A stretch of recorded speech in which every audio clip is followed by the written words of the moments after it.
আপনি এগুলো প্রয়োজন নেই বলে ফেলে দিচ্ছেন না তো? শেষ হওয়া ট্যাপের রোল দিয়ে দেখুন আমরা কি বানালাম। এই রকম পানির পাইপ দিয়ে 6 টুকরা এই সাইজের টুকরা কেটে নেব।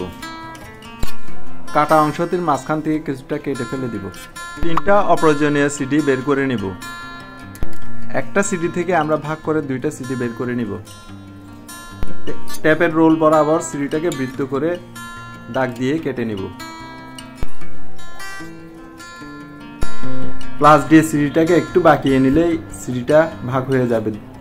তখন আমরা 2টা ভাগে বিভক্ত করতে পারবো। এতে করে আপনাদের 2টা সিডিও পেলাম, আবার কাটতেও অনেক সুবিধা হবে, কারণ এটা একটু নরম হবে।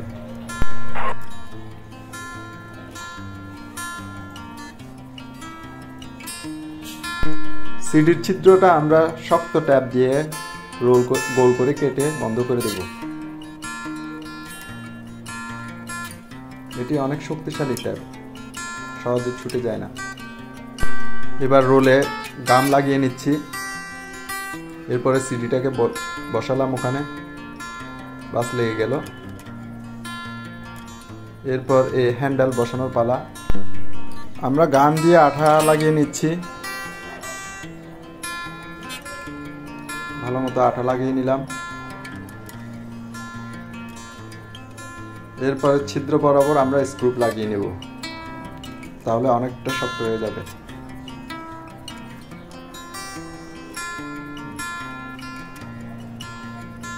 এখন রং করে ফেলবো। আপনারা চাইলে আপনাদের ইচ্ছা মতো রং করতে পারেন। আমি এখানে লাল রং করছি। কালো রঙের সাহায্যে আমরা একটু ডেকোরেশন করে নেব।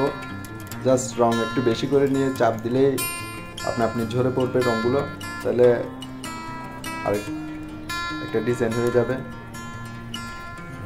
আমি এভাবে কিছু সাদা ফুটা ফুটা করে সাদা রং ডেকোরেশন করে নিচ্ছি, দেখতে যাতে সুন্দর লাগে।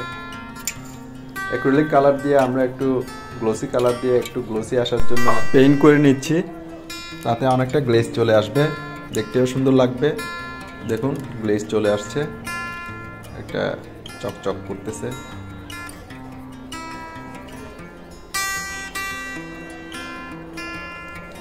দেখুন চকচক করতেছে আপনার। আমি 6টা বানিয়ে ফেলছি। অবশিষ্ট পানির পাইপ দিয়ে একটা স্ট্যান্ড বানালাম। আগে আমি স্ক্রু, প্যারেক এগুলো আমার প্রয়োজনীয় জিনিসগুলো এভাবে কাগজের মুড়িয়ে রাখতাম। এখন এগুলো আমি এসব জিনিসের মধ্যে রাখবো, যেগুলো আমরা এখন তৈরি করলাম।